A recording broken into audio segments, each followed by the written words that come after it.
Po 2 šolskih letih, ko so bile šole zaradi epidemije tudi zaprte, so se učenci danes k pouku vrnili, ne da bi bile zaščitne maske obvezne. Testiranje pa je zgolj priporočeno in ne več obvezno. Natančneje, novo šolsko leto se je začelo za okoli 79 tisoč dijakov, skoraj 195 tisoč učencev, dobrih 21 tisoč otrok je šolski prag prestopilo prvič. In tako starši kot učenci, ki smo jih zjutraj ujeli pred prvo šolsko uro, so enotni. Upajo, da bodo epidemične razmere celotno šolsko leto ostale takšne, kot so danes, ukrepi pa, da se ne bodo zaostrovali. Koronski ukrepi v šoli letos lani, če jih primerjava, boljše, slabše? Ne vem, kaj prvi dan bomo videli, upam, da bo boljše. Letos je dosti boljše, sploh tole je super, ne? Če bo tako naprej, bo zmagovalno. Ne bo nobenih problemov, ne? Tudi za njih je lažje in za nas in za vse. Ne? Letos je po mojem definitivno boljše bo, no? Da ne bodo nas toliko zategnali, kakor so nas lani. No? Bomo videli, ne? Obljubljajo pač, da bo nekako lažje, ne? Za otroke, za nas, bomo pa videli, kaj bo. Česa si ne želite letos? Zaprtje šole v bistvu. Nekako ni lih v redu, da so otroci v doma. Kaj vaju je recimo lani najbolj motilo? Si rabiš palčkov zatlačati. Predvsem nošenje mask, ker vsakič, ko je malce kosilo, moraš pač srbijo na obrazu, pa niso najbolj prijetne med poukom. In vse bo seveda odvisno od epidemičnih razmer, posledično pa od faze, v kateri se bomo nahajali.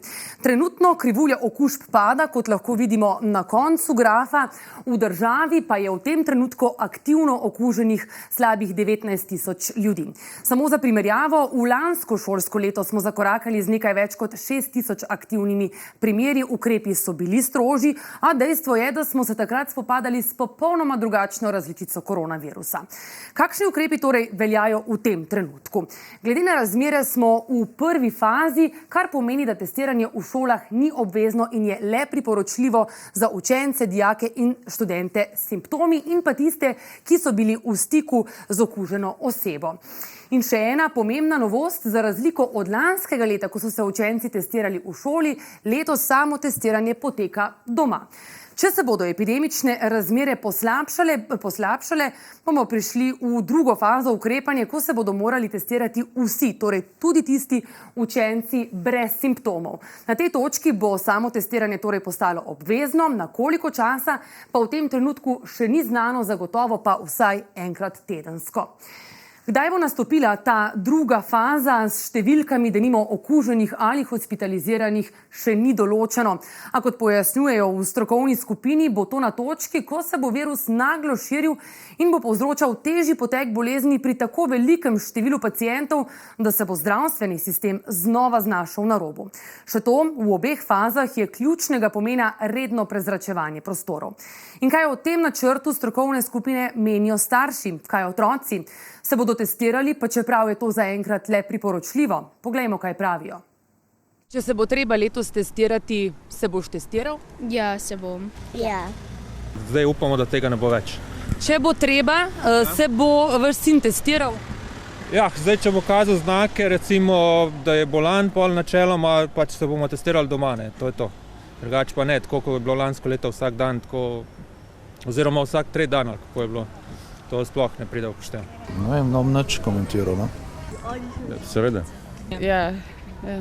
Domače okolje, ne obremenjuješ šolskega sistema, tako da iz tega vidiš pač, če je slučajno, če je pozitivno, pač ga zadržiš doma, kakor da ima, ne vem, kakor kakšen po drugi običajni bolezni, tako da, ja.